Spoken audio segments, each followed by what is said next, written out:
복덩이님들 안녕하세요.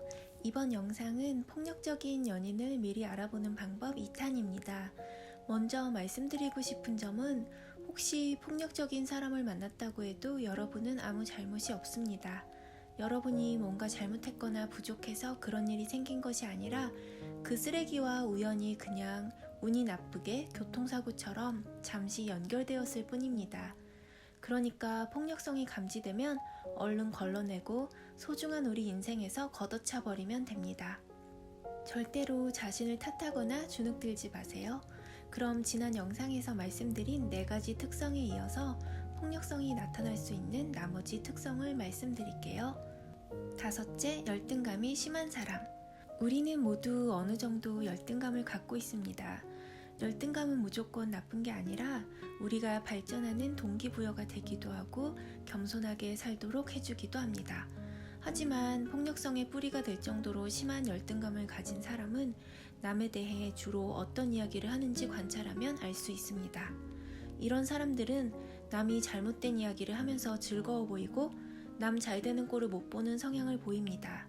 이런 사람들은 자신의 연인이 잘 되는 꼴도 못 보기 때문에 여러분에게 좋은 일이 생겼을 때에도 괜히 찬물을 끼얹거나 눈치 보게 만드는 등 여러분의 능력을 마음 놓고 펼치지 못하는 상황까지 갈 수도 있습니다. 그리고 어떻게든 여러분의 능력을 깎아내리는 말을 하면서 자신의 위치로 끌어내리려고 할 겁니다. 이렇게 열등감이 심하고 남 잘 되는 꼴을 못 보는 사람은 그냥 얼른 걸러내고 여러분의 날개를 활짝 펼치면서 사는 것이 좋습니다. 6째, 무엇이든 자기 마음대로 통제하려고 하는 사람. 심지어 부모 자식 간에도 너무 통제하려고 하는 경우는 건강하지 못한 관계입니다.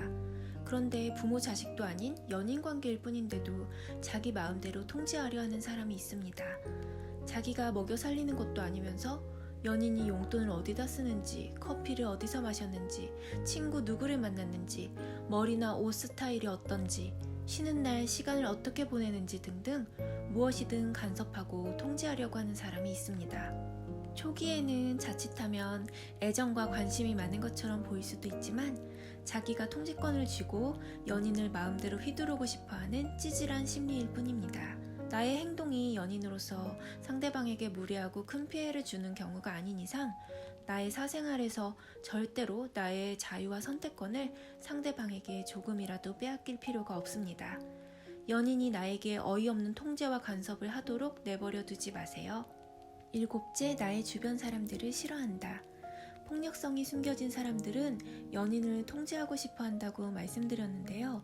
그 이유는 자기를 좋아해주는 연인에게 절대적인 존재가 되어 군림하고 싶기 때문입니다.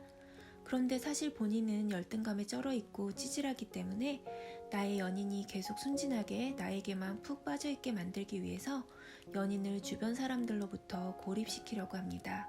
연인이 다양한 사람들과 어울리다 보면 당연히 자기랑 비교가 되는 사람을 보게 될 수도 있고 사람 보는 눈이 높아질 수도 있고 주변 사람들로부터 자신에 대해 이런저런 평가를 받게 될 텐데 그러면 자신의 찌질함과 후진 면모가 들킬 테니까요. 그래서 이런 사람들은 연인이 친한 사람들이 많고 사람들을 많이 만나는 것을 싫어합니다. 그리고 폭력적인 사람들은 열등감이 많고 찌질한 만큼 동성세계에서 서열이 낮습니다. 그래서 연인을 자신의 친구들과의 모임에 당당하게 데려가는 경우가 없고 친한 친구들의 이야기를 별로 하지도 않을 겁니다. 서열이 낮은 것을 자신의 연인에게 들키고 싶지 않을 테니까요. 또한 연인이 소중하게 생각하는 지인들이나 친구들에 대해 이야기할 때 좋지 않은 반응을 보일 겁니다. 그리고 연인이 모임에 나가거나 다른 사람들을 만나러 가는 것을 좋아하지 않는 티를 내거나 막으려고 할 겁니다. 연인이 자신에게만 집중하고 주변에 아무도 없어야 자기 마음대로 휘두르기가 쉬우니까요. 그래서 여러분께서 명심하실 점은 아무리 사랑하는 사람을 만나더라도 나에게 이미 소중한 친구들과 선후배들, 지인들 등 언제든지 내 편이 되어주고 나를 진심으로 걱정해줄 수 있는 사람들과의 좋은 인간관계를 꼭 유지하고 잘 지키셔야 합니다. 내가 사귀는 사람이 내 주변 사람들에 대해 부정적으로 말하거나 못 만나게 하면서 나를 고립시키려고 한다면 제가 말씀드린 다른 폭력성의 특징도 보이는지 세심하게 잘 관찰하시기 바랍니다. 8째, 사소한 것도 꼭 분풀이나 복수를 하려고 하는 사람. 폭력적인 사람은 열등감이 심해서 타인과 자신을 대등하게 생각하지 못합니다. 자신이 찌질하고 열등한 존재라는 울분이 가득하기 때문에 상대방을 반드시 이겨야 하는 적으로 바라봅니다. 안 그러면 자기 존재 자체가 이미 남들에게 진 상태라고 생각하고 있으니까요. 그래서 아주 작은 손해도 보기 싫어합니다. 지는 기분이 실감나니까요. 그래서 아주 작은 손해를 보거나 자신의 말이 잘 받아들여지지 않는 상황이 발생하면 어떤 유치한 방법을 써서라도 반드시 자기 나름의 복수를 하려 합니다. 연인 관계에서라면 자신과의 의견이 다를 때 제대로 된 대화를 하지 않고 잠수를 탑니다. 자기 딴에는 그걸로 연인을 처벌한다고 생각하고 복수하는 겁니다. 또는 사소한 꼬투리를 잡으면서 미묘하게 괴롭힐 겁니다. 그것도 알고 보면 무언가 자기가 연인으로부터 기분 나쁜 순간이 있었기 때문에 나름 복수하는 것입니다. 운전할 때도 조금만 기분 나빠도 보복 운전을 하는 경우가 많고요.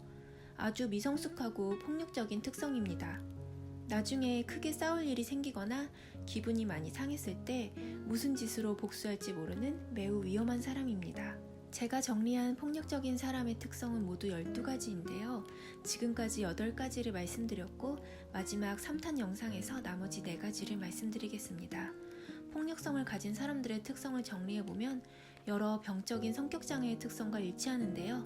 맞습니다. 폭력은 병입니다. 정상 행동이 아닙니다. 폭력은 정신이 병든 사람이 하는 행동입니다. 절대 저절로 고쳐지지 않습니다.